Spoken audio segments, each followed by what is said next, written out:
I'm Kevin Startt with Startt Planning, where we've been providing firm financial foundations for the last 35 years for you and your family. The last time we talked about the perfect investment. We came to the conclusion that there is no such thing as a perfect investment. But when we do look at any investment, we want to remember girls raised in the South or grandmothers raised in the South.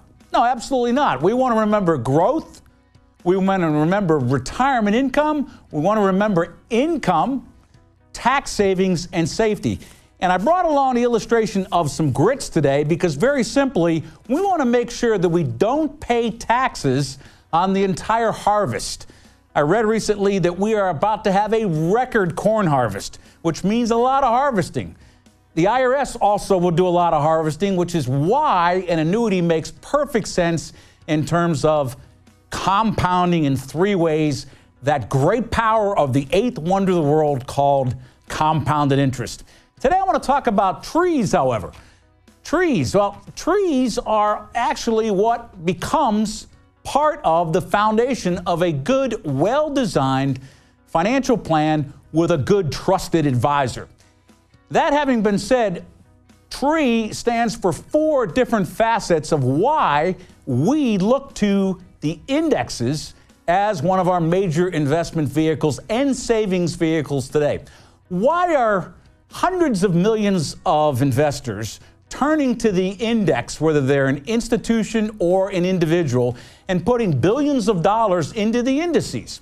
Well, the answer is very simple. People today do not have, number one, the time. Remember that 35-hour work week we talked about that the French espoused for a number of years? The average American today is working 50 hours, and they're either working part-time or full-time, maybe working 2 or 3 jobs. That applies to the average annuity investor as well.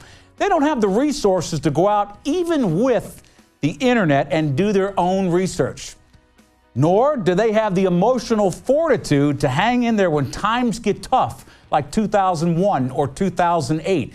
Typically, Americans follow that great passion of buying high and selling low, and therefore losing thousands of dollars because they sold at the wrong time. And last, they don't have the expertise that a great index manager may have. So let me illustrate just for a second.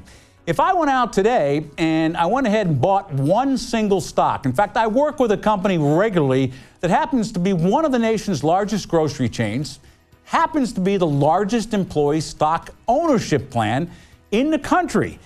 But if something were to happen to that company, similar to what happened to WorldCom, Enron, Winn-Dixie, locally here in Atlanta, you remember Racetrack Petroleum, great company, a discounter in terms of gas, but a lot of money was lost when Quick Trip came to town and started to eat their lunch, so to speak. So if I have one alternative in my portfolio and it gets broke, there's no fixing it.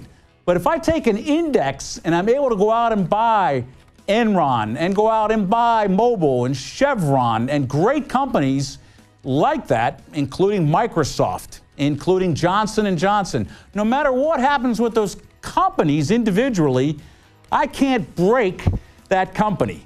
And I happen to have 10 pencils here that illustrate 10 sectors of the Standard & Poor's 500.